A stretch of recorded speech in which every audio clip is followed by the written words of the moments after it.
Ya, terima kasih Anda masih bersama kami di Interupsi dan seperti tadi di segmen awal kita sudah mendapatkan gambaran seperti apa peta dari masing-masing jawara Pilkada DKI Jakarta. Kita akan melihat terlebih dahulu ada suara mengambang sebenarnya yang bisa diperebutkan 3 pasangan bakal calon dan bakal calon wakil gubernur DKI Jakarta. Kita akan lihat dulu, ini adalah survei yang dilakukan beberapa waktu yang lalu. Ini perolehan suara Pilpres 2024 di DKI Jakarta. Anda bisa lihat di sini, suara Anies Baswedan dan pasangannya ketika itu Caimin 41,07%, Pak Prabowo dan Gibran 41,67 dan Ganjar Pranowo Mahfud MD 17,26. Antara Prabowo dengan Anies Baswedan ini hanya 30.000. Ya. Bedanya. Ini berarti suara Anies Baswedan itu sangat signifikan. Iya, dan sangat bisa diperebutkan. Dan jadi game changer ya, bisa mengubah peta politik di DKI Jakarta. Saya ke Bang Ray Rangkuti. Bang Ray, Anda melihat dengan komposisi suara Anies Baswedan yang sangat tinggi, bahkan ketika sebelum pencalonan pilkada dan akhirnya gagal, Anies tetap urutan pertama. Kepada siapa nanti suara ini akan didistribusikan dari ketiga pasangan calon ini? Dalam salah satu survei yang lain kan soal siapa figur yang paling banyak memberi influencer terhadap pemilih di Jakarta menjelang pilkada ini, seingat saya itu Kompas yang surveinya ya. Disebutkan pertama kali itu tetap nama Pak Prabowo ya. Yang kedua Anies, yang ketiga Ahok, yang keempat baru Pak Jokowi gitu ya. Kalau lihat dari dua komposisi ini sebetulnya agak berimbang nih. Berimbangnya adalah kan kalau Pak Jokowi dengan Pak Prabowo kan kita sebut saya di satu kubu. Gitu. Sementara Anies dengan Ahok di satu segi yang lain meskipun belum tentu menyatu gitu ya. Nah kalau dilihat dari aspek ini setidaknya PDI menurut saya sudah diuntungkan oleh figurnya Ahok. Karena Ahok kemarin kan hadir bersertaan dengan Prabowo Anum. Nah yang menarik tantangannya Ridwan Kamil. Kalau konteksnya dengan figur ya. Kenapa gitu? Karena saat ini muncul sentimen yang sangat kuat ya alias negatif ya terhadap pemerintahannya Pak Jokowi gitu dan mekanisme yang berlangsung di DPR kemarin. Yang untungnya itu diselesaikan, tapi harus Anda ingat bahwa pimpinan sidang saat itu adalah Pak Dasko yang berasal dari Gerindra. Nah, jadi ada situasi yang muncul oleh karena itu pertanyaannya dengan background politik yang kayak begitu tuh, apakah misalnya daya tarik Pak Prabowo terhadap Ridwan Kamil itu masih akan sama dengan gambarnya atau tidak gitu. Nah, yang kedua tentu saja persis seperti pertanyaan Anda itu, kemana kira-kira suaranya Anies? Nah, kan kita belum tahu persis gitu. Yang pemilih Anies ini kan juga tidak mutlak semuanya sebetulnya Anies kan. Saya kira mungkin setengahnya atau bahkan mungkin lebih dari pemilih Anies itu adalah orang-orang PKS. Nah pertanyaannya adalah apakah orang PKS akan memilih pilihan PKS atau pilihannya Anies Baswedan gitu. Nah itu dia Bang Ray, kemana suara pemilih Anies yang PKS dan yang non PKS? Apakah akan kemudian beralih ke RK Suswono secara otomatis atau justru ke yang menarik dari PKS ini menurut saya adalah salah satu partai yang paling solid pemilihnya. Nah itu baik di Jakarta maupun di tempat yang lain gitu. Dan partai yang lain di luar itu adalah PDI Perjuangan. Jadi ada kecenderungan di warga PKS itu kemana partai berangkat mereka akan ikut. Meskipun mungkin ada penolakan dari awal. Pun juga begitu dengan PDI Perjuangan gitu.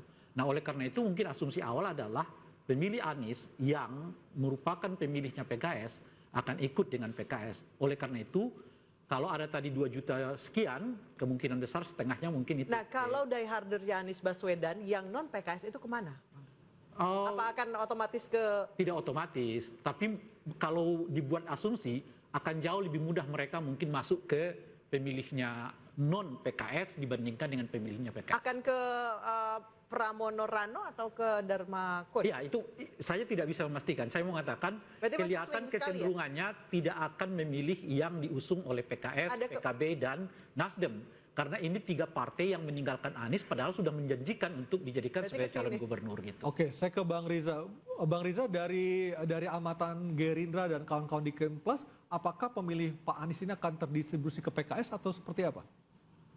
Ya kalau mau jujur kan pemilih Anies ya hampir sama segmennya dengan pemilih PKS. Jadi kalau lihat figur yang ada, calonnya Bang RK, Bang Suswono, Bang Pramono dan Bang Rano Dharma Kun, saya kira kecenderungannya semua bisa menebak. Kecenderungan suara Anies lebih besar kepada RK Suswono. Apakah PKS di dalam koalisi Kinpras ini sudah menjamin suara kader tidak akan lari kemana-mana hanya untuk RK dan Suswono? Ya sangat jelas, tadi Bang Rey sudah menjelaskan. Sekalipun, maaf ya, Anies pun tampil sebagai calon, suara PKS tetap akan solid gitu ke RK Suswono, karena ada Suswono sebagai kader PKS yang tampil. Itu kelebihan PKS, kita tahu semua di beberapa daerah gitu. Nah, apalagi mohon maaf, Mas Anies nggak maju. Hampir bulat-bulat tuh pindah nanti tuh suara pendukung Mas Anies ke RK Suswono. Saya kira senyawanya lebih ketemu dibandingkan calon yang lain gitu. Ini pendapat saya. Saya kira Bang Rey lah yang mengurai, jangan saya. Saya ke Bang Ruhut. Saya kan tim sukses. Bang Ruhut katanya bulat-bulat akan masuk ke PKS suaranya Anies Baswedan. Anda sepakat Bang Ruhut? Atau apakah ada kiat-kiat yang untuk menariknya kan? Karena kita di DKI kita hormati sahabat-sahabat suku Betawi. Apa yang dikatakan itu namanya usahe. Ya namanya usahe kita harus hormati. Karena tiga pasangan ini semua baik. Tapi istilah dari sana, kampungnya Donald Trump, the best. Why not the best? Kalau kami lihat tetap yang kami dukung. Karena Pramono Anung kita tahu siapa dia. Tapi untuk suara Mas Anies sendiri apa dari PDIP yang akan dilakukan untuk menggait suara dari masanya Anies Baswedan, Bang Ruhut? Apakah mungkin Anies akan bergabung ke tim sukses? Ya jujur saja, kan nggak enak kita bilang politik kan nggak pernah hitam putih. Tapi lihat gestur Anies atau apa kan ke kita. Itu fakta kok.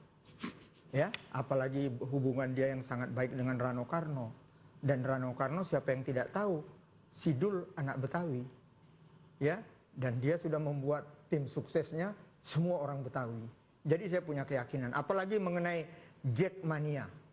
Jackmania itu jujur saja kita nggak boleh lihat sebelah mata. Yang punya kartu anggota 300.000 lebih, simpatisannya lebih kurang 3 juta. Tapi Bang, PD Perjuangan kan sebenarnya punya kader organik yang ada di survei kedua tertinggi, Ahok. Kenapa tidak memajukan Ahok? Apa masih trauma dengan 2017? Bukan itu. Si Ahoknya ya kita bangga, dia negarawan, dia tahu itu, dia tidak mau ada gesekan. Kita hormati, kita bangga lihat Ahok. Tapi Ahok, dia jelas ujung tombak untuk Mas Pram dan Bang Rano Karno. Jadi nggak usah khawatir, tambah lagi nanti Anies. Jadi saya nggak mendahului yang maha kuasa, campur tangan Tuhan. Jadi PDIP akan menyatukan minyak dan air di satu gelas ya? Kami tidak mimpi bisa bermain di DKI lagi. Karena parliamentary threshold. Kita tahu untuk DPRD itu 20%. Kami masih kurang 5 DPRD lagi. Kami nggak bisa. Begitu juga PKS. Semua tidak ada yang bisa. Datang mujizat, campur tangan Tuhan. MK nomor 60, 70. Kami nggak main-main. Pemberian yang maha kuasa Tuhan, apa yang terjadi, jangankan mencalonkan gubernur. Wakil gubernur pun dari kader kami. Mas Pram dan Rano Karno. Baik, saya ke Ibu Siti Fadila. Ibu, kalau misalnya ini dua-duanya berebut suaranya Pak Anies Baswedan. Kalau Dharma Pongrekon yakin apakah justru akan lari ke Dharma Pongrekon yang tidak pernah kalau ngomong partai, kita di luar partai, kita independen. Dan peluang saya adalah orang-orang yang tidak berpartai. Saya yakin orang-orang yang tidak berpartai itu cukup banyak. Kemarin dibuktikan ketika DPR akan menolak keputusan MK, maka rakyat yang datang ke DPR seperti itu sampai itunya roboh, pagernya roboh. Itu kekuatan orang-orang yang non partai. Yang memang kalau dalam survei-survei itu kan dari dulu ya memang begitu. Tapi mudah-mudahan nanti kita lihat ke depannya. Kita menjual ide, kita menjual suatu program, kita menjual suatu cita-cita. Jadi sangat berbeda dengan partai-partai. Dan menurut saya sejak tanggal 20 Agustus kemarin dengan MK, keputusan MK itu, mindset rakyat Jakarta terutama sudah agak berubah dengan partai. Kepercayaan terhadap partai juga dipertanyakan. Karena DPR waktu itu seperti itu dan kemudian orang-orang yang non partai menolaknya. Padahal DPR itu kan tempatnya partai-partai itu. Oke, dengan tidak adanya orang-orang yang bisa dibilang sudah lama dibicarakan akan menjadi calon gubernur DKI Jakarta, apakah kemudian akan memicu angka golput di Jakarta? Nanti kami akan kembali usai jeda.